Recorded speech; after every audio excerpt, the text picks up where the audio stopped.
Olá, bem-vindo a mais um encontro Aprofundando Nossa Fé. A gente está estudando a carta de Tiago. Então a gente está nos últimos versículos de Tiago e trabalhando aí o que ele tem pra gente. Aproveitando essa questão da quarentena, a gente está fazendo então num modelo diferente. A gente tem um tripé aí nessa exposição. Primeiro, esse vídeo é parte do que compõe o aprofundamento da fé. Então, o vídeo, a gente tem um texto que eu envio para as pessoas aí que participam da nossa videoconferência. Então, se você quiser participar, os comentários aqui no Facebook ou no YouTube que você está vendo, os comentários estão liberados. Você escreve lá seu e-mail, seu telefone, seu WhatsApp, a gente entra em contato e você pode participar com a gente, recebendo os textos e participando também da nossa videoconferência toda quarta-feira, das 8 às 9 da noite. A gente tem uma hora onde eu continuo aqui fazendo a exposição, mas a gente tem um tempo de bater um papo, né? De perguntas, respostas, a gente faz uma interação propositiva, aprofundando a nossa leitura no texto de Tiago. Então, o texto de hoje é Tiago, capítulo 1, versículo 19 a 27, terminando o capítulo 1, e o versículo central é Tiago, capítulo 1, versículo 22. Olha só, não se limitem, porém, a ouvir a palavra, ponham-na em prática. Do contrário, só enganarão a si mesmos. Olha que interessante. Auto-engano. O nome dessa aula é auto-engano. A gente definiu, né, um jeito, uma estratégia de se auto-enganar. E isso já estava em Tiago. Imagina só, Tiago escreveu isso há muito tempo e a gente está fazendo isso como estratégia, né? Tem gente colocando isso como estratégia. E eu peguei um desses escritores que escrevem as coisas aí de autoajuda e tal. E olha só, Robert Trivers, eu nem sei quem é esse cara, mas aqui, pesquisando na internet, dando uma olhada, ele diz assim: auto-engano é o ato de mentir para si mesmo. Os seres humanos têm muitas maneiras de enganar a si mesmos, maneiras que afetam todos os aspectos da sua vida. Esse tipo de engano não se restringe aos seres humanos, mas até a outros seres vivos. E aí ele fala de bactérias, vírus e tudo mais, mas só para dizer o seguinte, que a gente vai inventar um jeitinho de enganar a gente mesmo. A gente tem aquela situação onde o negócio foi duro demais, ou a situação nos amedronta e a gente foge, e aí tem uma explicação entre consciente e subconsciente e a gente não quer viver a verdade. Então, as pessoas olham em volta em busca de sinais que devem ser aceitos ou rejeitados.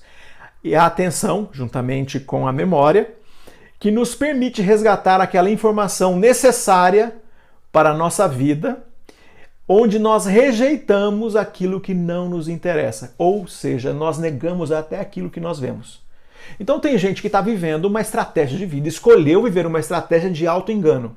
A palavra de Deus, ela vem de um jeito forte, de um jeito firme, e traz a gente para a realidade. Ela dá um choque de realidade na gente e leva você, me leva também, nos leva, né, a um jeito de olhar para a vida e olhar para a vida sem subterfúgios, sem pintar da cor que você gosta. Então você não vai ver a vida azul que você gosta do jeito de ver. Você não vai ver a vida cor de rosa. Você não vai ver a vida cinza também. Você vai ver ela da cor que precisa ser visto. Porque tem hora que a gente está vendo do nosso jeito, e o nosso jeito talvez não seja o melhor. E talvez a sociedade está propondo para a gente esse engano. E a gente se agarra àquilo que interessa. Uma das coisas que é um engano para a gente é pensar que quem nos engana é o diabo. E nós não nos enganamos.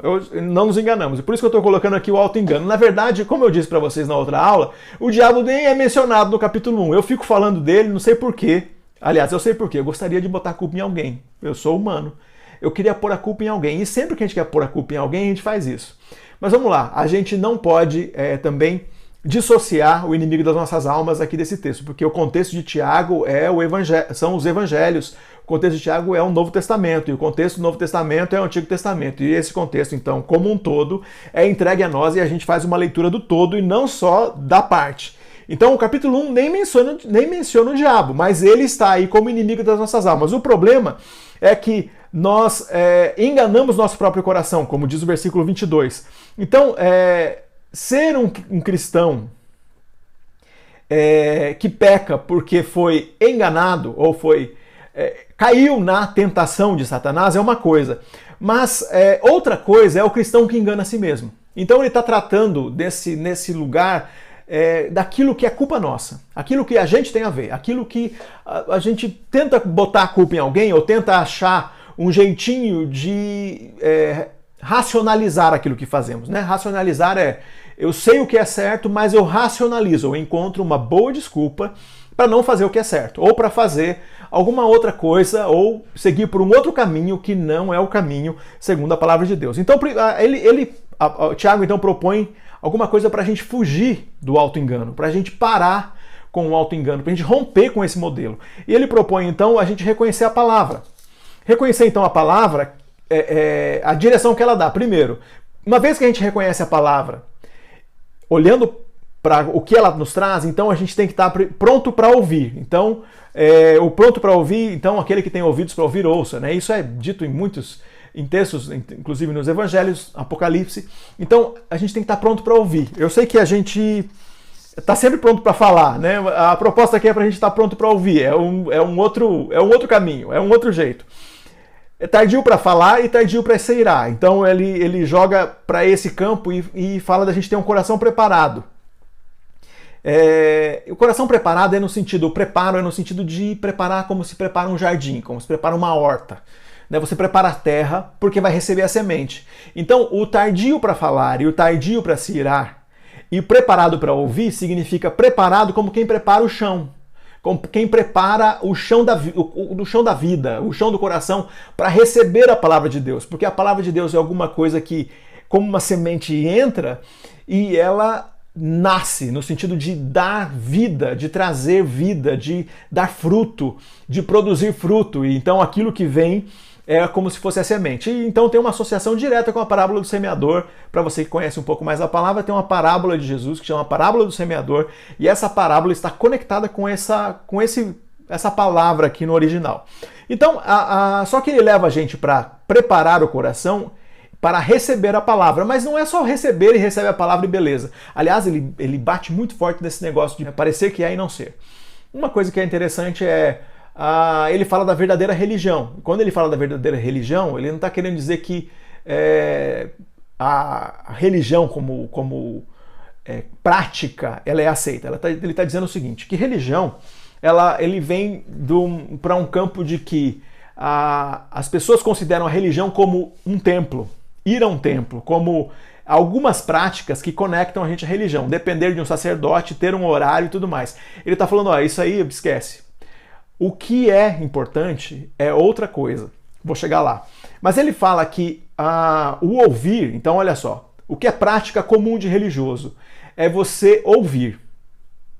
Só ouvir não quer dizer nada. Então significa o seguinte, que a gente tem um monte de gente que está ouvindo, mas não produz mudança nenhuma. Ou muita gente que está fazendo, tem bastante gente que faz um devocional que é uma coisa que não está produzindo nada. Assim, eu entendo que ler a Bíblia é importante, eu sei disso. Mas tem gente que está fazendo isso como uma coisa automática, lê um capítulo da Bíblia por dia, mas essa leitura é tão desatenta e tão ritualística que se assemelha a uma oração repetitiva. A pessoa está lendo, mas não está lendo. De forma que aquela palavra entre no coração como... Ele não está com o coração preparado como uma horta, como um jardim, que pode nascer alguma coisa dali. A palavra não entra como uma semente. A palavra ela é alguma coisa que tem a ver com ritual, ela tem a ver com uma religiosidade e não de fato com uma transformação. Porque Tiago está chamando a gente, olha, mais importante do que ficar só ouvindo é realizar, é fazer. Então, para fazer, então ele leva a gente para fazer algumas coisas. Por exemplo, fazer um exame. E aí ele, nos versículos anteriores, é comparado com uma horta, um jardim, porque a palavra é a semente. Agora a palavra é parecida com um espelho. Aliás, isso é literal. A palavra é o espelho de Deus, o espelho que revela quem nós somos, o espelho que revela nossos atos, o espelho que revela as coisas negativas que a sociedade faz, que a gente assume como verdade e a gente quer ficar andando nela. Aliás, tem uma coisa que a provocação é interessante. A gente fica discutindo, muitas vezes aí discutindo os diferentes pontos de vista e tal, e fica pensando que isso é crescer na palavra. Isso não é crescer na palavra, isso é conhecimento, isso é avançar no conhecimento e na descoberta. Crescer na palavra é pôr aquilo que nós aprendemos em prática. Uma vez que ouvimos, entendemos, compreendemos, colocamos aquilo que foi aprendido em prática. E quando aquilo está em prática, aí sim, nós somos aqueles que são os verdadeiros, ou aqueles que vivem para valer o discípulo de Jesus. Então, quando ele fala sobre espelho, ele fala sobre exame, ele fala que a gente não é para olhar só de relance, é para a gente olhar e não esquecer do que vê, saber que tem coisas para consertar lá no coração, olhar para a gente e saber, cara, tem coisa ruim, não pode continuar assim, tem coisas que tem que mudar. Ou tem coisas que a sociedade está propondo que a gente não vai viver, que a gente não vai aceitar. E ele coloca ainda que a gente o erro é não obedecer o que a palavra ordena. Então tem coisas que a palavra ordena e a gente racionaliza e fala, não, isso aqui não é para hoje, isso não é para agora, isso não é para eu fazer. Lembra que a gente racionaliza, a gente encontra meios de se auto-enganar, a gente encontra meios de encontrar a mentira ou de achar na mentira um lugar para fugir. E aí continua o texto, mas leva a gente para um lugar, né? E quero terminar nossa conversa aqui, versículos 26 a 27, leva a gente para um lugar onde a gente deve compartilhar a palavra.